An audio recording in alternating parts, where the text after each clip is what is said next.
처음에 일산권역만 가지고 얘기를 할게요. 제일 먼저는 무조건 그런 데 투자를 하셔야 돼요.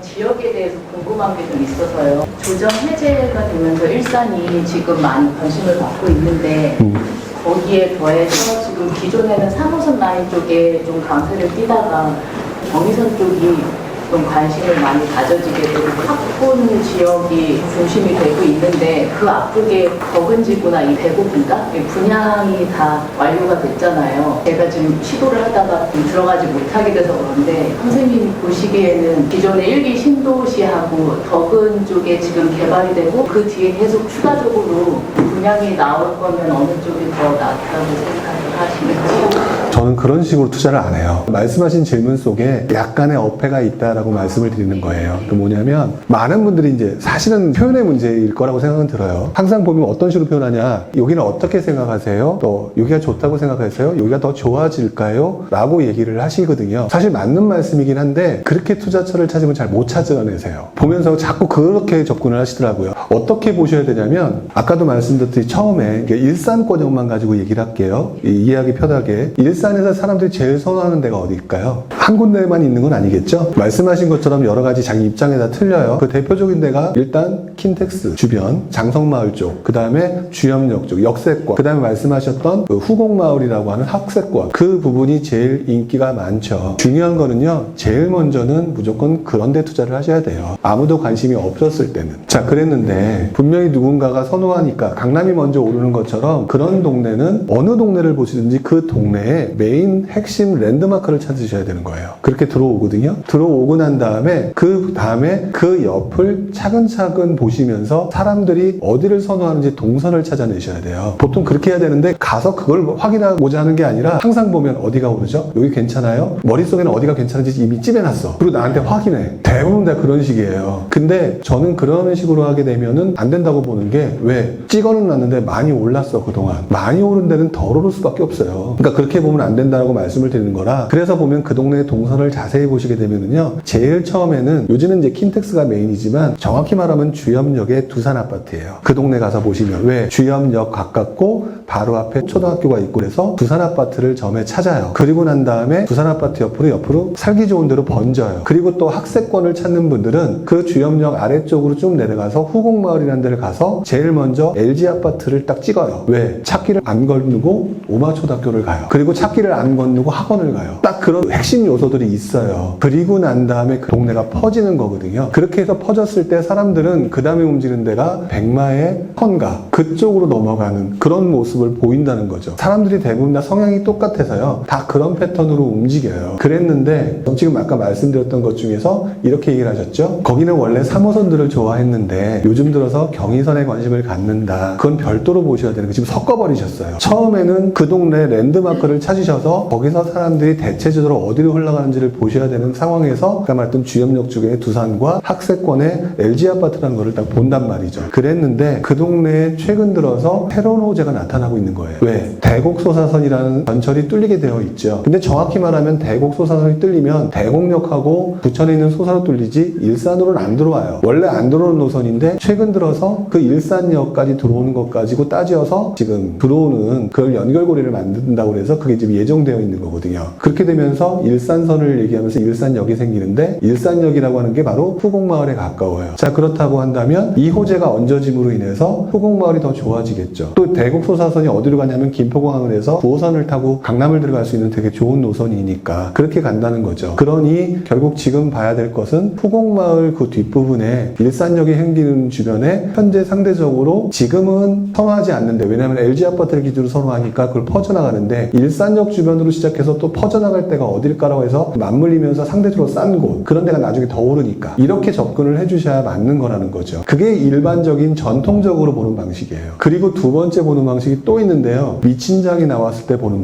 방식이에요. 그러니까 다들 미쳐 있을 때 그게 바로 지금 중간에 얘기하셨던 덕은지구 얘기하고 이런 부분이거든요.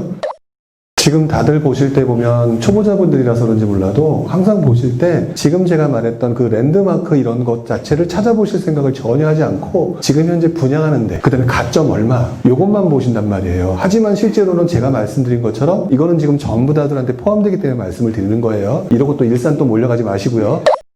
여기가 이제 일산이란 말이죠. 자, 일산 쪽에서 이제 사람들이 관심이 가는 거죠. 그래서 지금 말했던 것처럼 이 동네에서 랜드마크를 찾고 선호하는 대상을 찾고 거기서 대체적으로 번져나갈 때를 찾는단 말이죠. 근데 제가 미친장이라고 표현했어요. 미친장이 되면 여러분들 다 집 사고 싶어 하죠. 투자자가 되죠. 그다음부터는 여러분들한테 아까 제가 표현했던 어산의 효과가 되게 중요해요. 무슨 말이냐? 이 동네에서 고양시 하면 느낌이 되게 안 좋죠. 어쨌든 지금까지. 그랬는데 이 동네를 잘 놓고 보면 이 동네도 지금 현재 굉장히 좋은 지역이 있단 말이죠. 대표적으로 이쪽에 지금 앞으로 들어설 곳 창릉 신도시가 들어와요. 여기에 약간 회색빛으로 나와 있는 데가 여기가 삼성지구, 지축지구, 은평루타운, 향동지구, 덕은지구예요. 이렇게 되어 있거든요. 첫 번째 투자장이 되게 되면은 그 옆에 있는 거를 바운더리를 넓혀서 사람들이 넘어올지 안 넘어올지를 확인하는 방법이 이거예요. 사람들이 처음부터 여기 살려고 하겠어요? 처음에는 이쪽에 살다가 밀려오겠죠. 그쵸? 밀려오는 상황을 이제 잡아야 되는 거예요. 잡아야 되는데 지금 현재 아까 말씀드릴 때 덕은지구 얘기를 하셨어요. 덕은지구가 최초의 분양가가 5억 8천, 5억 9천 정도 했었던 것 같아요. 그 다음에 이것저것 다 붙였을 때 6억이 좀 넘는 그런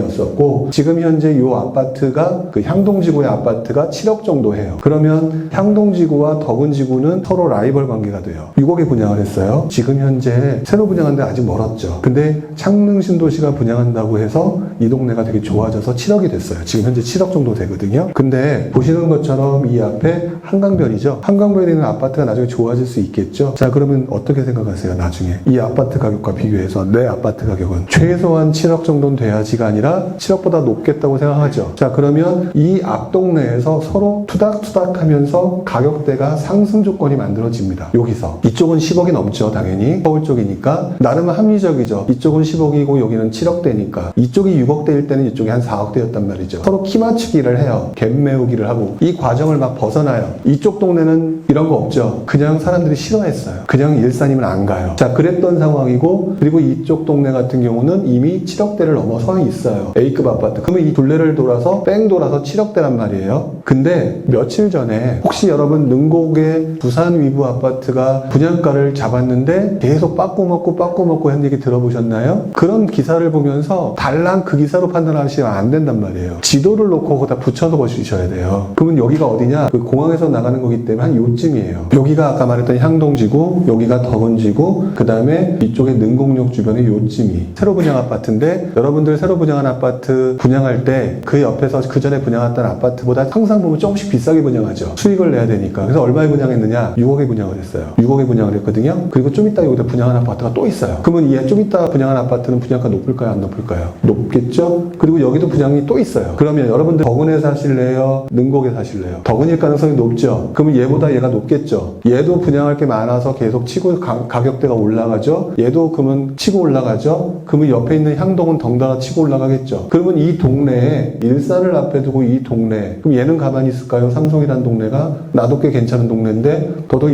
우리 동네는 스타필드도 있는데 이러고 있는데 그러면 이 동네가 전체적으로 7억대 8억대를 육박할 수가 있단 말이에요. 근데 서울에 있는 아파트는 10억대가 되는데 최근 들어서 11억 12억 막 이러죠? 그거 대비 8억대 정도면은 나름 합리적인 가격이죠. 즉 처음에는 8억이 말도 안 되는 가격이었겠지만 시간이 가면 갈수록 점점 옆에 있는 가격과 비교해서 어싸는 효과가 발생하죠. 그쵸? 상대적으로 비교하면 이렇게 된단 말이에요. 그래서 그 가격이 정상적인 가격으로 자리를 잡아요. 그리고 이 원마운트가 바로 아까 말했던 킨텍스 주변이거든요. 여기 지금 현재 분양했던 새 아파트들은 9억대예요. 이미 GTX 바로 앞이기 때문에. 그럼 보세요. 여기 지금 예상하기로는 7, 8억이 예상이 되고 있죠. 10몇 억이죠. 여기 9억이죠. 근데 얘 얼마냐? 84 기준으로, 34평 기준으로 지금 조정적 해제 때문에 올라서 5억이에요. 그러면 이 새 아파트 비교해서 가격차가 얼마나 나죠? 8억이라고 하면 3억 나는 거죠. 그렇죠? 지금 현재 2, 3억 정도 되는 벌어지는 부분이 뭐냐? 점점 주변이 그런 식으로 해서 가격대가 올라가고 있는데 얘는 별 움직임이 없이 계속 유지하고 있죠. 이거를 갖다가 우물 효과라고 그래요. 푹 혼자만 꺼져 있죠. 푹 꺼져 있으면 나중에 투자자들은 어느 날 갑자기 아까 해제란 말 때문에 분위기가 확 바뀌면 되면서 투자 대상이 돼버렸죠.